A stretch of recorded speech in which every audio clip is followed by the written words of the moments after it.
요단강 기적 사건을 통한 교훈이라는 제목으로 은혜를 나누겠습니다. 오늘 우리가 읽은 이 말씀은 성경에서 나오는 기적 사건 중에 하나고, 우리가 출애굽 사건, 홍해바다를 건넌 사건 이후로 두 번째 강이 갈라지는 큰 기적을 경험한 사건입니다. 이 역사적인 사건에 대해서 우리는 의심하기도 하고 설마 그럴까 생각하기도 하지만, 분명히 성경은 이 사건이 실제로 일어났다는 것을 증언하고 있습니다. 우리들이 인생 가운데 겪고 있는 많은 어려운 문제, 또 우리들이 겪고 있는 좌절의 감정, 또 인간의 힘으로 어떻게 할 수 없는 불가항력적인 상황을 맞닥뜨릴 때 우리는 낙심되고 좌절감을 느끼고 때때로는 한탄하기도 합니다. 그러나 하나님을 믿는 저와 여러분들은 끝까지 하나님께 소망을 두고 우리 하나님이 반드시 기적 같은 역사를 이루어 주실 것을 믿고, 내 인생 가운데 겪고 있는 어려운 문제에 매몰당하지 마시고 하나님을 붙들고 일어나고 승리할 수 있기를 주님의 이름으로 축원합니다. 우리가 모세라는 탁월한 이스라엘 민족의 지도자를 경험했습니다. 이스라엘 백성들도 40년 동안 모세라는 탁월한 지도자 밑에서 훈련을 받았습니다. 그런데 하나님은 그 다음 시대를 열기 위해서는 또 다른 인물이 필요하고 또 다른 리더가 필요하다고 판단하시고, 우리 인생들 가운데도 어느 시대든지 우리가 미처 알지도 못했던 사람들이 갑자기 나타나서 리더로 되고, 또 그 리더가 허무하게 속절없이 무너지는 것도 보고, 그럼에도 불구하고 또 다른 역사의 주인공이 등장하는 것을 봅니다. 어느 때든지 어느 시기든지 역사를 주관하시는 하나님께서는 그 시대에 필요한 인물들을 다 준비하고 계시는데, 저와 여러분들이 하나님의 그러한 손에 잡히는 준비된 리더로서 지금부터 철저히 아무도 알아주지 않는 무명의 시절에 더 준비하고 실력을 갈고 닦고 영적으로도 무장해야 될 줄로 믿습니다. 하나님을 믿는 크리스찬들에게 하나님이 가장 훈련을 시키는 게 뭐냐 하면, 가장 신뢰할 사람이 누구냐, 그 어떤 상황에서도 하나님 말을 믿고 따를 수 있느냐, 그리고 너가 가지고 있는 세상의 지식과 경험이 그것을 의지하겠다는 마음이 다 없어지고 오직 주님만을 절대적으로 신뢰할 수 있겠느냐라고 우리들에게 먼저 준비를 시켜주십니다. 모세란 인물을 통해서 보더라도 모세는 40세의 왕자로서 자기 민족을 구원할 수 있을 거라는 힘을 느끼고 그러한 의지도 열정도 갖고 있었습니다.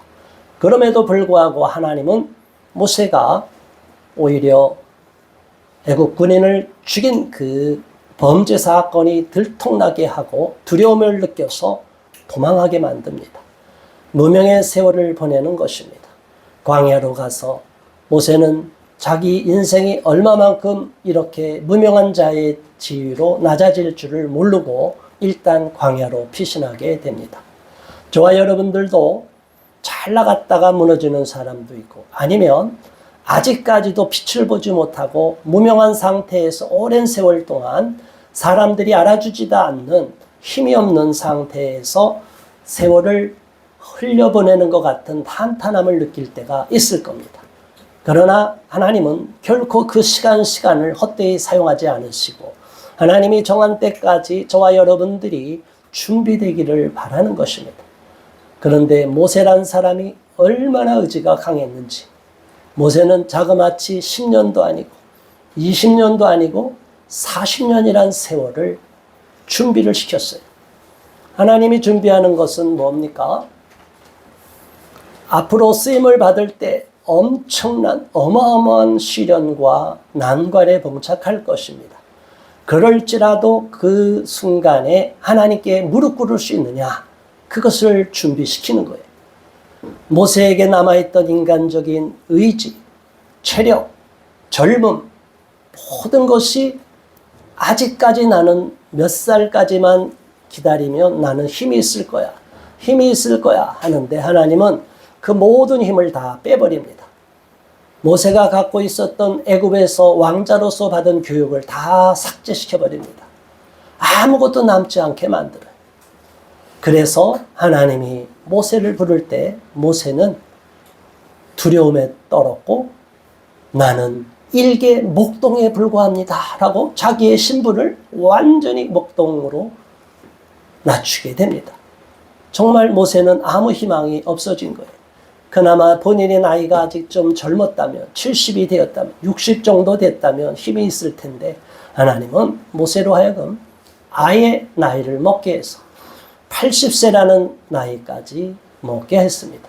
자, 여러분, 우리가 인생의 나이가 먹어갈 때 가장 두드러지는 특징이 뭐예요?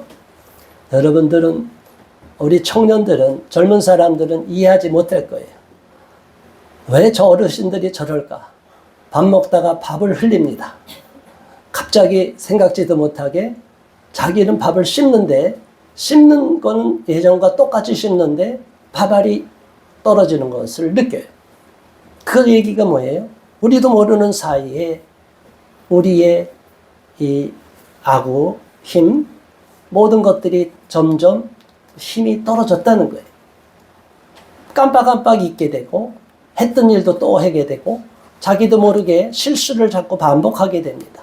그러면서 뭘 느끼냐 하면 머리만 휘어지고 온몸에 털이 휘어지는 것만이 문제가 아니라 나도 모르는 사이에 내 힘으로 할 수 있는 게 없어지는구나 라고 한계를 느끼게 돼요. 자, 이럴 때 저와 여러분들은 어떤 마음을 먹을 수 있습니까? 열심히 또 운동해서 노년에도 헬스를 해서 몸을 키우는 분도 있어요. 체력은 지켜야 돼요. 근력을 키워야 건강하게 삽니다. 그러나 그것만 의지할 수가 없는 거예요. 우리의 인생의 나이를 먹어가면 모든 것이 한계에 봉착하게 됩니다. 모세도 그렇게 한계에 봉착했는데 놀라운 일이 일어났습니다. 내 발에 신을 벗어라 해서 가시 너무 떨기 위해서 모세가 불꽃으로 나타난 그 하나님을 만나고 나서 순종의 마음을 테스트받고 지금까지 본인이 경험하고 쌓아놨던 모든 것을 다 내려놓게 만들었어요. 신발을 벗는다는 의미는 영적으로 우리가 하나님 앞에 완전히 굴복한다는 뜻을 의미합니다. 모세는 비로소 자기 힘의 한계점에 도달할 때 신발을 벗고 하나님 앞에 나가고 나니까 거기서 하나님의 능력을 경험하게 됩니다. 그 이후로 모세가 하나님 앞에 쓰임받을 때 놀라운 일들이 일어났고 이 사건은 지금도 약 BC 1444년경에 모세가 출애굽했다고 이렇게 역사적으로 알려져 있는데 지금으로부터 3500년 전에 여전히 수많은 사람들이 모세라는 사람을 알고 모세라는 사람이 얼마나 위대한 일을 했고 모세라는 사람이 얼마나 대단한 사람인지를 다 알게 된 거예요. 자, 여러분, 우리는 하나님 앞에 쓰임을 받을 때 왜 하나님 내 마음대로 내 시점에서 내가 바라는 대로 하나님이 나를 사용하지 않고 또 내 이 어려운 인생의 문제를 해결해 주지 않습니까? 라고 불평할 수도 있는데 절대 그렇게 여기지 마시기 바랍니다. 이어서 모세의 시기가 지나갑니다. 40년 동안 모세가 출애굽해서 놀라운 이적을 베풀고 하나님의 경험, 놀라운 기적을 경험하게 되고 많은 백성들을 이끌어 갔음에도 불구하고 이스라엘에서 출애굽한 그 백성들의 마음은 여전히 애굽에 종살이 했을 때의 마음을 버리지 못했어요. 그리하여 어려운 문제가 봉착할 때마다 모세를 원망하고 하나님을 원망하고 하나님을 대적하고 심지어 금송아지 우상을 만들지를 않나 하나님 앞에 끝까지 거역하는 모습을 보입니다. 그래서 결국에는 가나안 정탐꾼 12명을 보내서 보고를 듣고 모두 다 부정적이라고 말할 때 오직 갈렙만이 그렇지 않다고 말해서 갈렙과 여호수아만은 가나안 땅에 들어가지만 모세인 너까지도 연대 책임을 지고 가나안 땅에 못 들어가리라 해서 어른이 되어서 애굽에서 종살이에서 벗어났던 장정 노인들은 다 죽임을 당하고 새로 태어난 아이들, 어린아이들, 이제 장성해서 중년이 됐던 그 사람들만 약속의 땅으로 들어가는 것을 봅니다. 자, 이제 리더가 모세에서 여호수아로 바뀌었습니다. 자, 이제 여호수아는 얼마나 두려운 마음이 들겠습니까? 여호수아 똑같이 하나님 앞에 준비를 시킵니다. 그동안 모세 옆에서 참모로서 최선을 다하고 충성을 다했는데 여전히 리더로서는 본인이 생각을 하지 않고 그때까지 모세가 청력과 시력이 전혀 쇠하지 않고 계속 젊음을 유지한 상태로 있었기 때문에 여호수아는 모세 지도자 앞선 리더가 계속 가나안 땅을 정복하는데도 앞장설 거를 생각했어요. 그런데 하나님의 계획은 그게 아니라 새로운 인물 여호수아로 새로 바톤 체인지를 합니다. 리더십이 바뀌게 됩니다.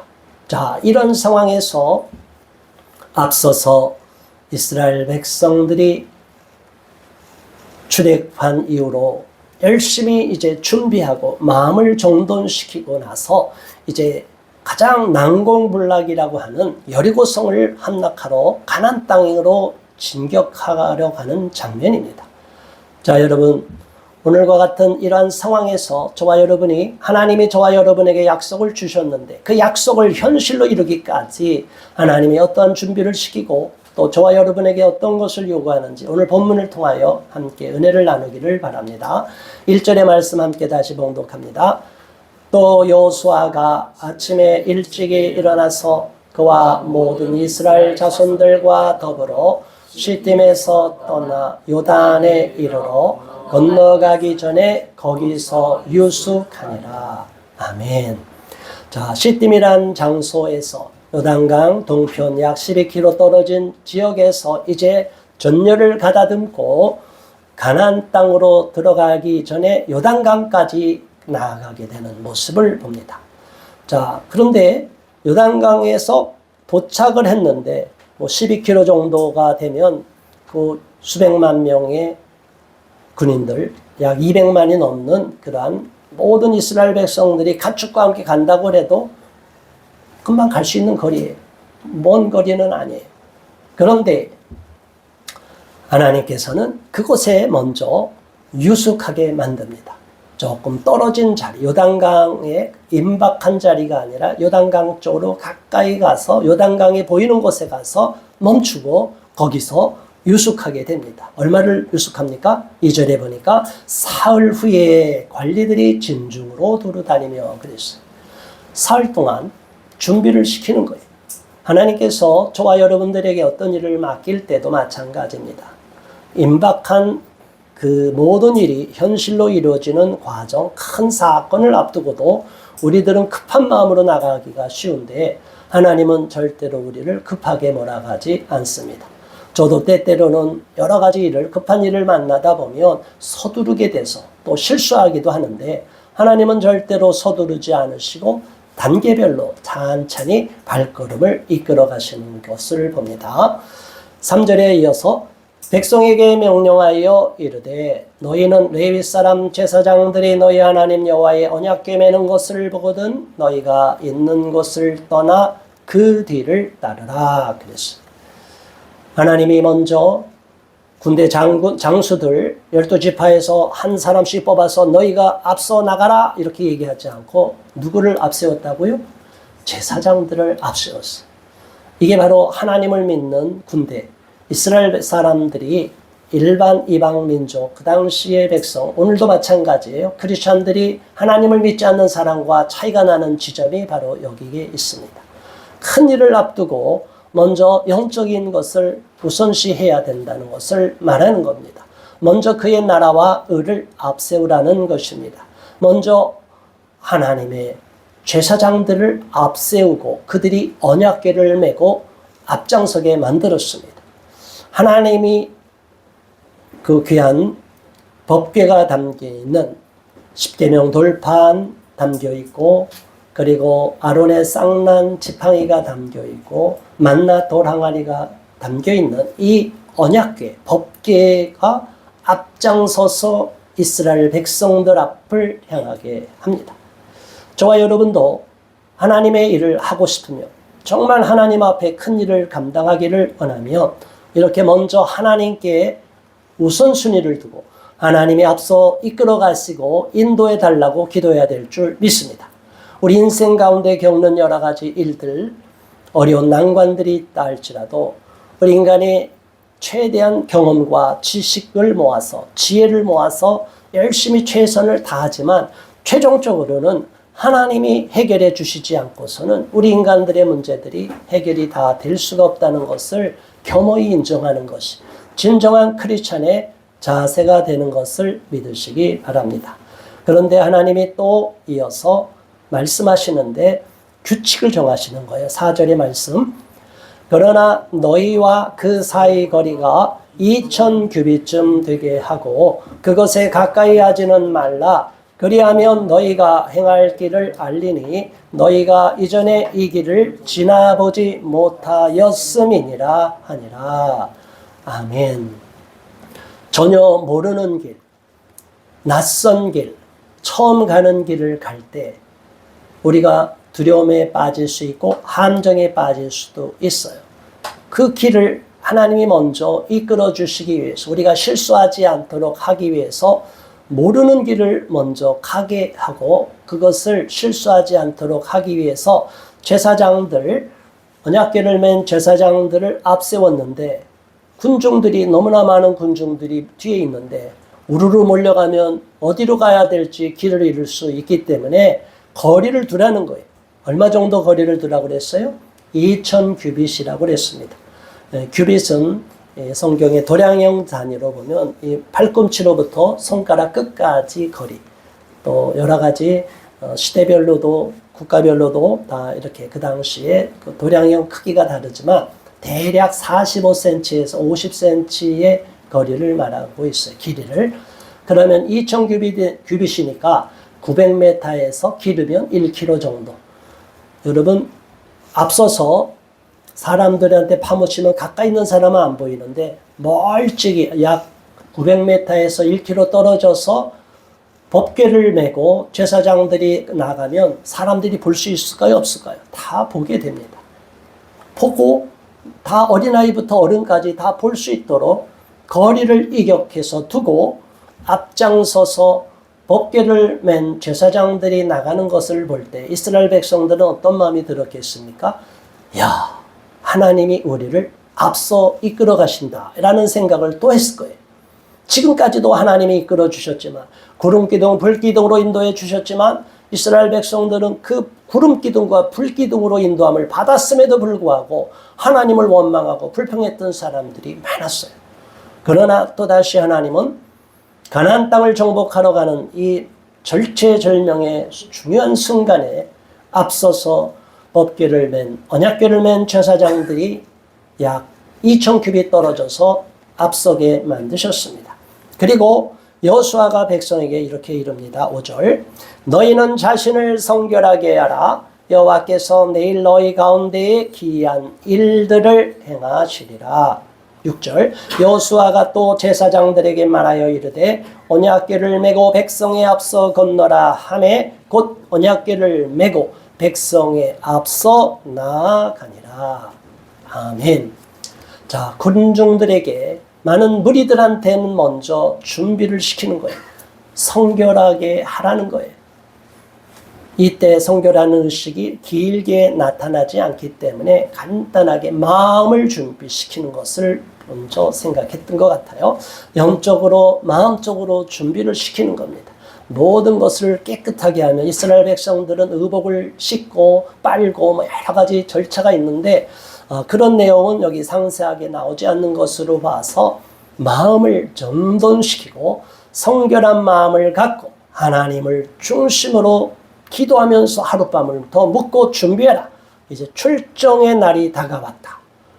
자, 이 엄숙한 장면에서 백성들은 긴장한 상태로 하룻밤을 묵고 이제 제사장들이 앞장서 나가게 됩니다. 7절. 여호와께서 여호수아에게 이르시되 내가 오늘부터 시작하여 너를 온 이스라엘의 목전에서 크게 하여 내가 모세와 함께 있었던 것 같이 너와 함께 있는 것을 그들이 알게 하리라.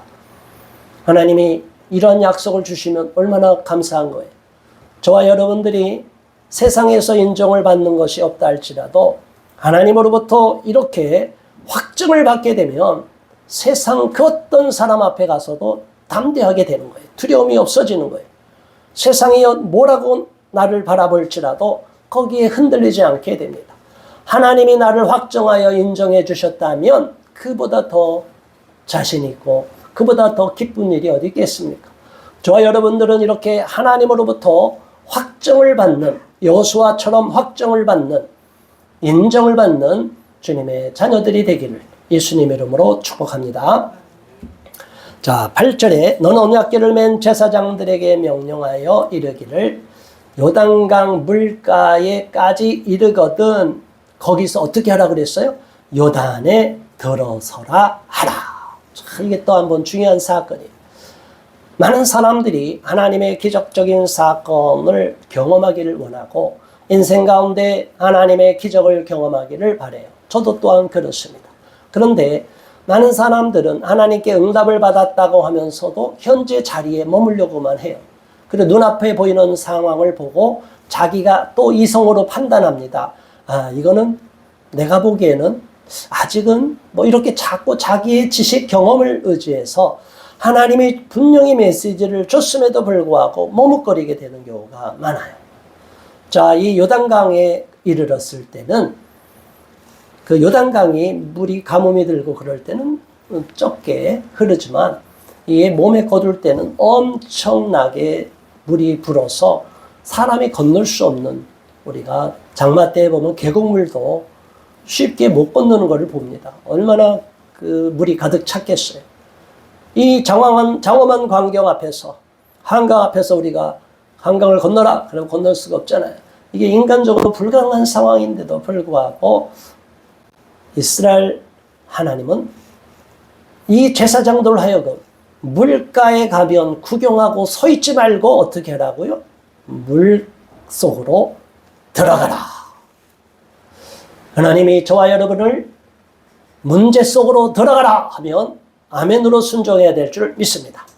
문제를 보고 어렵고 힘들고 이게 될까? 지금까지 안 됐는데 그러지 마시고 문제 가운데로 이제 들어가라. 하나님이 때가 돼서 준비시켜서 이제 하나님이 해결해 주시려고 할 때 그 어려운 난관 앞에 머묻지 말고 멈추지 말고 그 속으로 들어가라는 거예요. 문제에 직면하는 정도가 아니라 그 속을 뚫고 들어가라는 거예요. 하나님 앞에 이러한 담대한 믿음을 갖는 저와 여러분 되기를 바랍니다. 하나님의 사람들은 하나님의 명령을 받으면 준비된 사람은 무조건 돌진하는 거예요.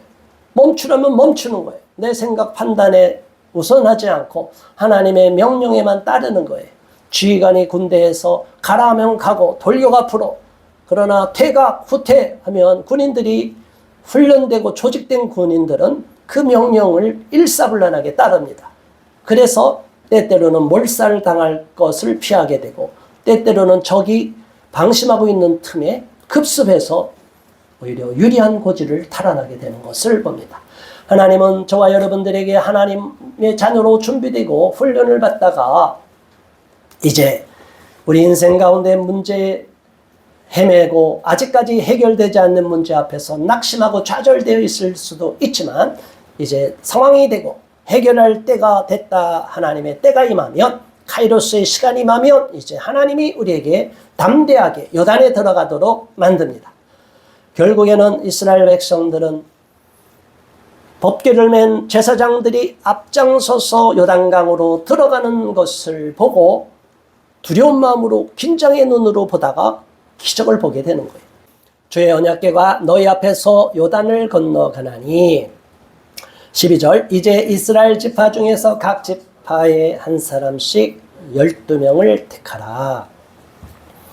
13절 온 땅에 주 여호와의 궤를 맨 제사장들의 발바닥이 요단 물을 밟고 멈추면 요단 물 곧 위에서부터 흘러내리던 물이 끊어지고 한 곳에 쌓여 서리라. 그래서 하나님이 명령한 대로 그대로 이루게 됩니다. 자, 그런데 바로 그 순간 어떤 일이 일어나느냐. 덮개를 맨 제사장들의 발이 물가에 잠기자 16절 곧 위에서부터 흘러내리던 물이 그쳐서 사르단에 가까운 매우 멀리 있는 아담 성읍 변두리에 일어나 한 곳에 쌓이고 아라바의 바다 여매로 향하여 흘러가는 물은 온전히 끊어짐에 백성이 여리고 앞으로 바로 건널세. 아멘. 자, 여기 아라바가 나오는데 아라바는 지금 팔레스타인 지역, 가나안 땅, 지금 이스라엘 땅을 남북으로 종단하는 낮은 지대를 말해요. 우리가 알다시피 갈릴리 바다와 사해 바다는 지표면보다 한참 수백 미터 아래 해저로 있는 지역이에요. 그러니까 그만큼 지중해보다도 훨씬 낮은 지대에 위치하고 있고 그때 그 사이를 협곡처럼 낮은 지대가 쭉 가고 있는데 요단강 물이 끊기는데 어디까지 끊겼다 그랬어요? 아담 성읍이라고 하는 그 아담 성읍의 한 곳에 쌓이게 됐다 그랬어요. 북쪽으로 약 20여 킬로 정도 떨어진 지역으로 이제 쌓이기 시작을 한 거예요. 자, 강물이 끊기고 그 물이 아래로부터 다 아카바만으로 다 흘러내려간 거예요. 자, 그러면 이제 거기는 평지가 된 것일 겁니다. 수많은 사람, 200만이 넘을 수도 있는 이 대군이 강을 넘어가는데 그 무리가 약 1km 정도의 대형을 갖춰서 건너간다 할지라도 그 정도는 약 반나절이면 건너갈 수 있다고 합니다. 문제는 요단강이 물이 끊기고 그 땅을 사람이 건너도 아무 문제가 없게끔 물이 완전히 물길이 끊기고 사람들이 다 건널 수 있는 지경까지 됐다는 거예요. 하나님의 역사가 기적이 이렇게 홍해바다 사건 이후로 두 번째 기적이 나타나는 것을 볼 때 우리 인생 가운데도 이러한 요단강물이 갈라지는 것과 같은 기적이 반드시 일어날 거라는 것을 믿으시기 바랍니다. 하나님은 불가능이 없는 거예요. 우리 인간은 스스로 한계를 정하고 나는 여기까지밖에 안 돼. 에이, 여기까지만 기다려보고 이제 포기할 거야. 우리는 끝까지 하나님을 믿고 따른다고 하면서도 어느 순간 가는 과정에서 우리의 마음이 힘들고 지치고 환경이 나빠지고 그러다 보면 우리도 모르게 내면의 힘이 떨어지는 것을 보고 의지도 떨어지고 믿음도 떨어지는 것을 봅니다. 많은 사람들이 그 마지막 한 고비를 넘지 못해서 기적을 경험한 사람이 있고 어떤 사람은 그 마지막 고비에서 못 넘기고 그냥 무너지는 경우가 있어요. 성경에 나오는 그런 이야기들도 있지만 우리가 역사 가운데도 많은 그 간증들 가운데 어느 사람이 광산을 팠는데 아무리 파도 그게 안 나오는 거예요.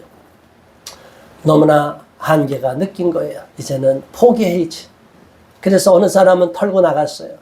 그래도 어떤 사람은 그래도 한번 싸게 나왔으니까 한번 파볼까 했는데 거기서부터 큰 맥이 터지고 놀라운 보석이 나오고 그 광산이 너무나 귀한 값진 보물을 쏟아내는 광산이 된 것을 많은 사람들이 경험했다고 역사적으로 우리는 그런 사례들을 알고 있어요.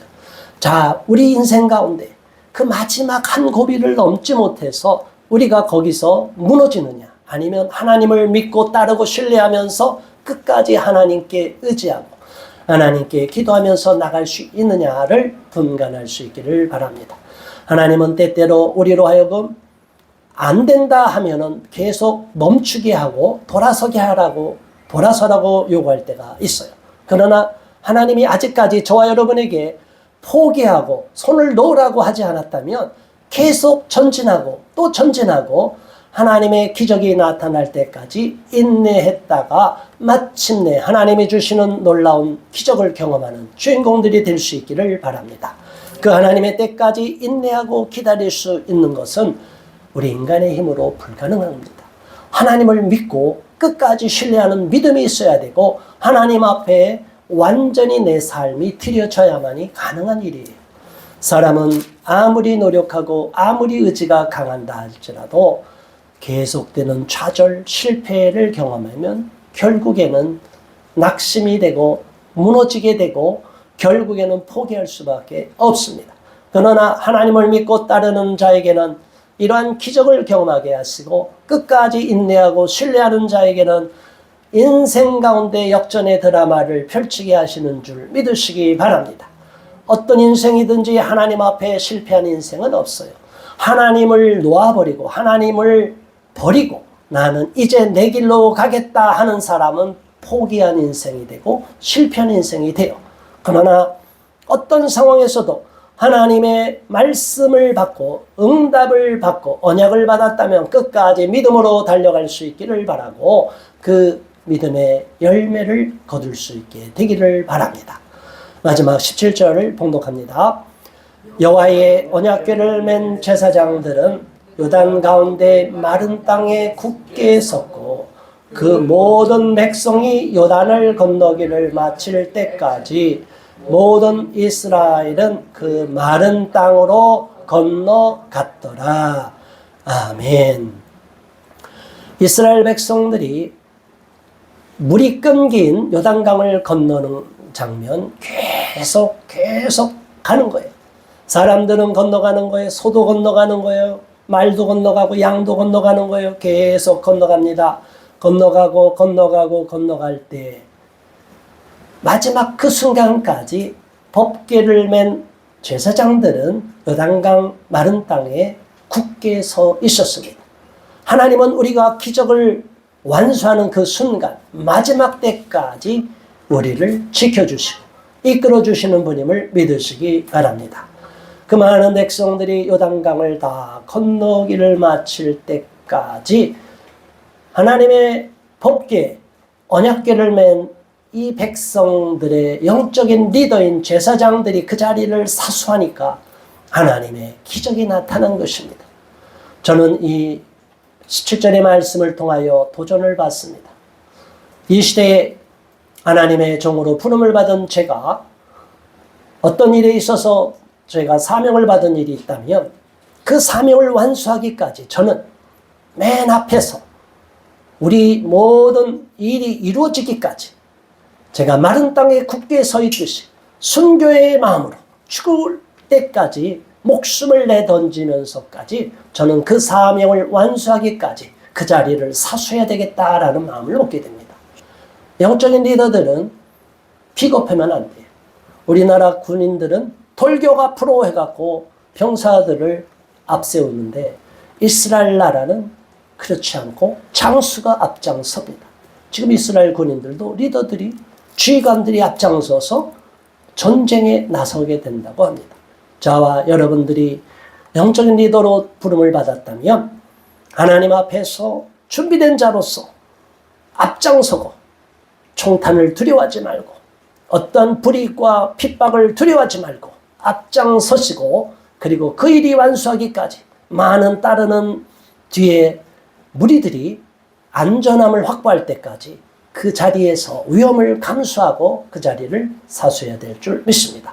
하나님이 저와 여러분에게 요구하는 것은 비단 리더에게만이 아니라 우리도 각 가정의 가장으로서 어느 한 조그만 조직이든지 큰 조직이든지 리더로서 부름을 받았다면 그 자리에서 언약궤를 맨 제사장과 같이 영적인 리더로서 그 조직을 이끌고 그 자그마한 단체를 이끄는 리더로서 충성을 다할 수 있기를 주님의 이름으로 축원합니다. 오늘 말씀을 기억하면서 우리 모두가 하나님 앞에 기적을 경험하기까지 먼저 준비되고 그것을 수행하는 과정에서 바로 언약궤를 맨 제사장들의 모습을 교훈을 삼아서 우리도 그러한 담대함을 가질 수 있게 해달라고 기도하겠습니다. 주여 할렐루야. 하나님 아버지 고맙습니다. 감사합니다. 우리가 너무나 잘 아는 요단강 갈라지는 기적의 사건을 통하여 우리가 다시 한번 하나님의 놀라운 메시지를 공유하고 경험하게 됩니다. 우리 하나님은 앞서 행하시고 준비시키시고 철저하게 불안에 떨고 연약함을 느끼고 자신감이 없어하는 사람에게도 하나님이 함께 하실 때 리더로서의 놀라운 은혜를 부어주시는 것을 봅니다. 우리는 우리의 연약함과 우리의 부족함이 있을지라도 우리 하나님 앞에 부름을 받고 쓰임을 받은 모세와 여호수아처럼 하나님 앞에 담대함으로 달려갈 수 있기를 바랍니다. 은혜를 부어 주옵소서. 낙심하지 말게 하옵소서. 우리 인생 가운데 겪고 있는 어려운 문제가 아직까지 해결되지 않는 문제가 있다 할지라도 실망하지 말고 끝까지 하나님을 붙들고 나가면서 믿음으로 승리할 수 있도록 인도하여 주시옵소서. 그리하여 마침내 하나님이 주시는 놀라운 기적을 경험하는 주인공이 될 수 있도록 인도하여 주시옵소서. 그리고 한국교회, 이 대한민국, 자유 대한민국의 훌륭한 영적인 리더, 정말 이 민족을 앞장서서 이끌어갈 수 있는 담대함과 헌신을 갖고 있는 리더를 하나님이 보내주시기를 바라오니 은혜를 부어주시고 간절히 그날을 사모하오니 응답하여 주옵소서. 예수 그리스도 이름으로 간절히 기도드리옵나이다. 아멘.